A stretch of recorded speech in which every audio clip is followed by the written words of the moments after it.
And therefore, it's hardly surprising that it's this information that I'm going to be talking about now that has been most suppressed and most fiercely suppressed of all. Because if we realize who we really are and the nature of our true power to control our own destiny and control the direction of our lives, then the ability of a few to control the many becomes impossible. This is why we've had such emphasis over these thousands of years on creating religions and other prisons of the mind which have divorced us and kept us apart from the knowledge that would set us free. And we really come to another opposame, religion and science. As I document in my books, the same secret societies that created religion, all of them, were the same that created what we call science, this idea, excuse me if I insult your intelligence, that this world is all there is and we come from oblivion, and after a period in awakened consciousness of a few seconds or 100 years, we go back to oblivion. Get letters after your name for coming up for that, it's amazing. And a big salary. Now, these two things appear to be opposites. One saying God and all this stuff, and you must do what God says. And this one saying there is no God, and it's kind of, you're just a cosmic accident, darling. They have many things in common. They have one key thing in common. They're both saying that control of our lives is not here, it's out here somewhere. What science is saying is always just a random accident, mate. Just your luck. And over here in religion, it's saying, well, yeah, your destiny is controlled by whether you serve and do what God says. Oh, by the way, me and my long frock and nice collar, I know what God wants, so do what I tell you and you'll be fine, darling. And so religion was used for so long, and still is used massively, to control people and shut their minds off from the reality of who they are and the nature of their true power, life itself indeed. And when, particularly during the last couple of centuries, people began in increasing numbers not to buy that little scam, along came this world is all there is science to pick them up. And the idea of both, and indeed the creators of both, were high initiates of the secret society and mystery school network who knew that both versions of life were a load of old crap. If we don't buy either, we can see what they're trying to keep us from.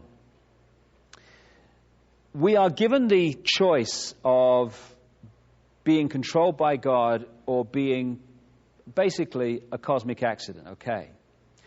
What we are not given the choice to see from early in our lives, unless we have enlightened parents, is that we are not a physical body and we are not just an entity that lives in a physical world. We are everything that exists. Increasingly open-minded science, and my goodness me, it's about time we had some of that, is starting to confirm what mystics and people that talk about this have been saying for thousands of years. That everything that exists in the whole of creation, in this dimension and others, is the same energy in different states of being. And the vibrational state of that energy decides what that energy will manifest as. And therefore, we are not the physical body. That is our genetic spacesuit through which we experience this world.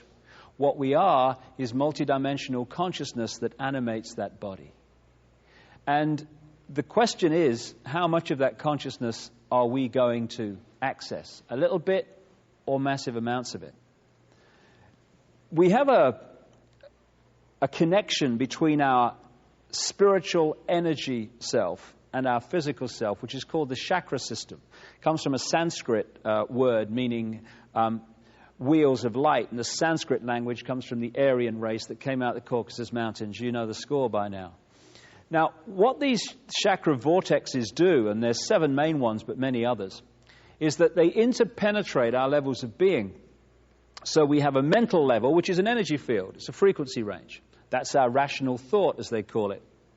We have an emotional level, which is another frequency range. We have a spiritual level, which is the higher dimensions of ourselves. And these levels are interpenetrated by these chakra vortexes, these wheels of light. And therefore, an imbalance on one level is, through this vortex system, transferred to other levels.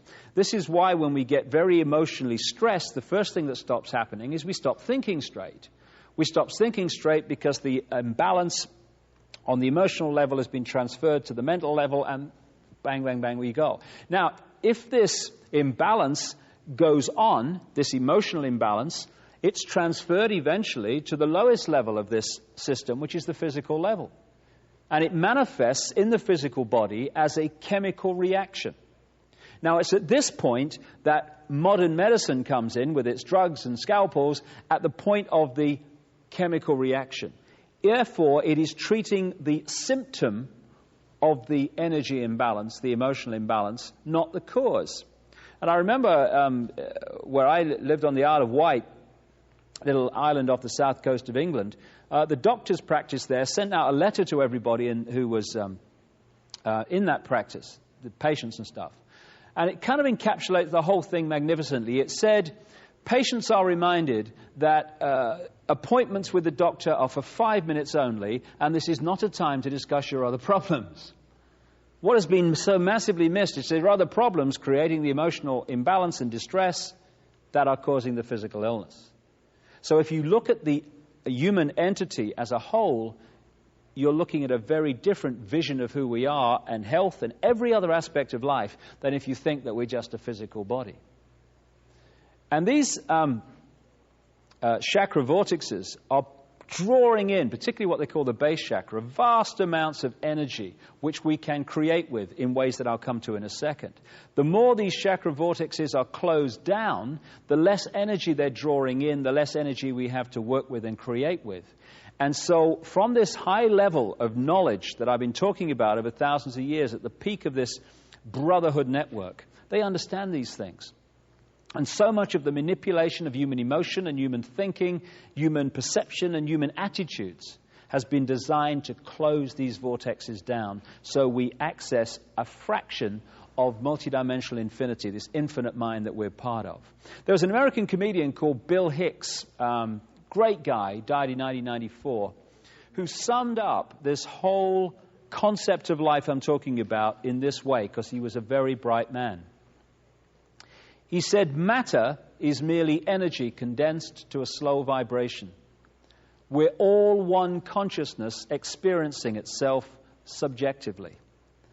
There's no such thing as death. Life is just a dream, and we are the imagination of ourselves. And that's the key. What we imagine ourselves to be is what we physically create. So if we can be manipulated to imagine ourselves as ordinary, then we'll create ordinary lives. When the penny drops that we are all extraordinary, we live extraordinary lives, and this manipulation is over. We're like droplets of water in an ocean of consciousness. We're individual to an extent, just like droplets of water are individual. You can hold one in your hand. But those droplets together make up the ocean. Without the droplets, there is no ocean. It's the same with this infinite energy mind we call creation, God, whatever you want to call it Ethel, I'm not bothered. We are not part of that infinity. We are that infinity if we open ourselves up to reconnect with it. And this is where we come back to the eggshell, because most people are manipulated through fear and sense of limitation to shut off from that infinity and all its infinite wisdom, love, understanding that is available to be tapped any time, because it's us. Wherever you stand in infinity, you are at the center of infinity. So everything that exists is everything that exists. I am everything that exists. So are you. The more you realize that, the more you open up to the full infinity of who you are. Your life transformed. Your vision of yourself is transformed. Your vision of everything is transformed. The more you see yourself as just an individual, ordinary little man and woman in the street, I got no power, mate, what can I do? Once you do that, you are shutting yourself off from the infinity of who you are, and you become a fraction of what you are. And then you are able to be controlled, but only then. Which is why this understanding has been so suppressed. That's where most people live their lives. In a sense of, I can't, mate, I could never, mate, all the best things in life happen to someone else, mate. Oh, what can I do? And when we're there, piece of cake, manipulator in one hand while having a cup of tea in another. When we're here, we're a manipulator's nightmare, breaking the eggshell, breaking the sense of limitation, breaking the sense of fear, the fear of what other people think of us. How many people watching this video now would love to say something, but they think, oh, God, what will my mother say? Oh, what will they think of me? Oh, you'd love to do something in your life. And you say, oh, well, what will they think? I couldn't give a damn what they think. They have a right to think what they like, but so do you and so do I. We forgot that.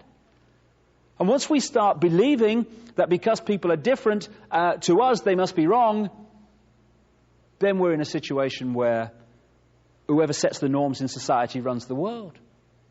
Because we police each other, like I said right at the start of this journey we've both been on, and all been on in the last few hours. Cracking the eggshell, stepping out of the fear of what other people think of us, being who we are, speaking our truth, living our uniqueness. That is the revolution. It's not guns and bombs and meeting violence with violence and meeting anger with anger. What's the point? You get twice the anger, twice the violence. My goodness me, we've moved on, haven't we? The way out of this is the ultimate revolution. It's to be who we are and not what someone else tells us we should be. It's interesting. If you stood in front of a mirror, or not even in front of a mirror, anywhere, and you got a baseball bat, and you started smacking yourself around the head with it, people would call the guys in white coats, wouldn't they? Crikey, get him away. And yet that's what we're doing all the time. When we express that violence to another human being, or to an animal, or to anything, we're actually expressing it to ourselves, because that is us. We are all each other, because we are all this infinite mind. And because we've lost sight of the fact that we are everything, and what we are inside is what we externally create, we go round, because of the manipulation, we're like walking, talking movie projectors. Let me put it this way. Our inner self, our state of being, our attitudes are resonating us to a certain vibrational frequency. You change your attitudes, the frequency changes. Hate has a certain frequency. And when we feel hate, we resonate the energy